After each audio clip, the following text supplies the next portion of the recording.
I feel that all practicing Jehovah's Witnesses are babies.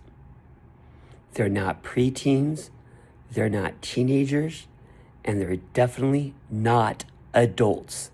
They are babies.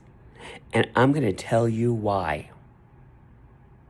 True followers of the Watchtower's organization, also known as Jehovah's Witnesses, their loyalty is not Jehovah, not Jesus, and definitely not the Bible. Their loyalty is their 11 governing body leaders of men. And this is why I'm going to call them babies, because truly they are. Jehovah's organization taught for decades, over 90 years, that they are not allowed to have beards and goatees. If you had a beard or a goatee and you were a baptized Jehovah's Witness and you came to a kingdom hall, those elders would pull you aside so quickly and talk to you privately and strip all your responsibilities as a Jehovah's Witness. You can never pioneer again. You can never be a ministerial servant, an elder. You can't comment at the meetings anymore. You probably couldn't go door to door anymore, because they, at that time, taught it was unclean to have beards. But now, because the governing body said now it's okay, they do it. What else? Okay, toasting or cheers. Cheers! They've been taught also for more than 80 years, decade after decade, that is unclean. Not even unclean, it's had pagan roots to do any forms of toasting or cheers. And if you're a Jehovah's Witness and you got caught for that, they would likely be disfellowshipped. But now, it's okay. How about their shunning policy? Since 1981, they taught decade after decade after decade. They even used Bible scriptures talking about not even saying a hello to someone who might be disfellowshipped or disassociated. You have to be chastised decade after decade or year after year. If you're going to the meetings and you're disfellowshipped, you had to hide in the back of the small room of the Kingdom Hall. You couldn't say hello. You were completely ostracized. They all said, decade after decade, it is from Jehovah's direction to shun them 100%. My cousin Melanie, we all know it. She disassociated herself, didn't even commit a sin. She changed and became a Mormon. Her mother, her brother, all her aunts, uncles, my mom, even myself, when I was a Jehovah's Witness, they were required to shun her 100%.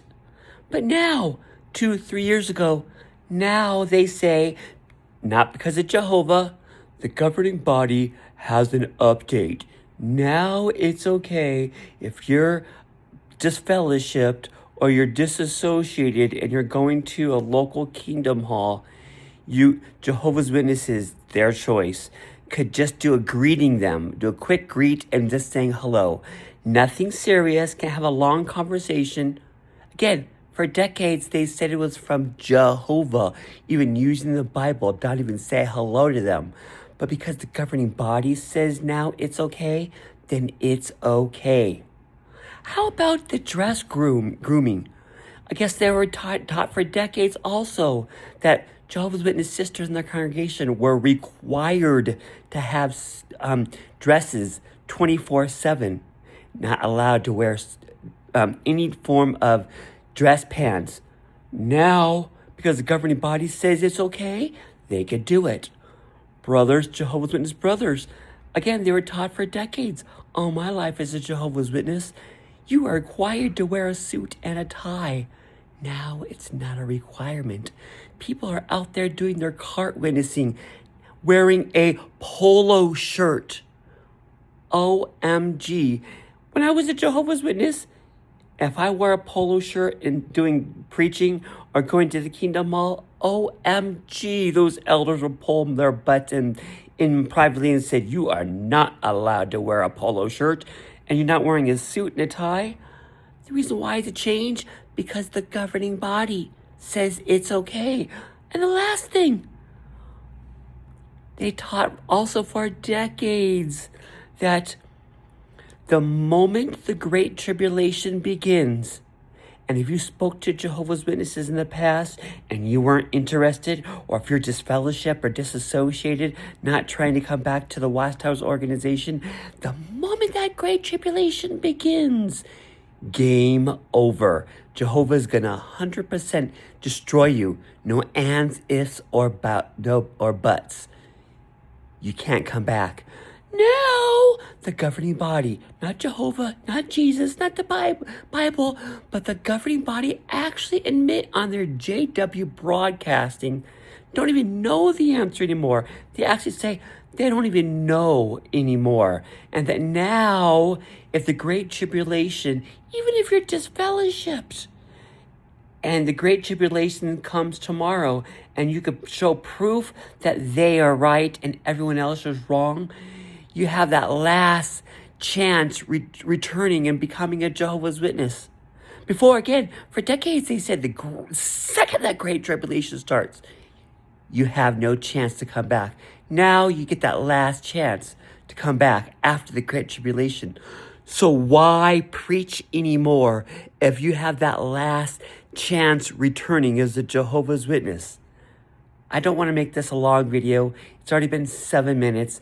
This is why Jehovah's Witnesses, this is why my parents, my brother, my aunts, my uncles, my cousins, all my Jehovah's Witnesses, you all are babies.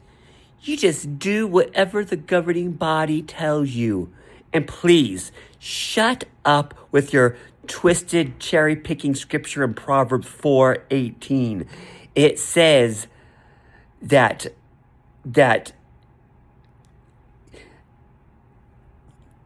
I can take a deep breath. I'm stressing out. I'm really irritated right now. But in Proverbs 4:18, it says that by the light keeps getting brighter, living a righteous life. Listen again, Proverbs 4:18.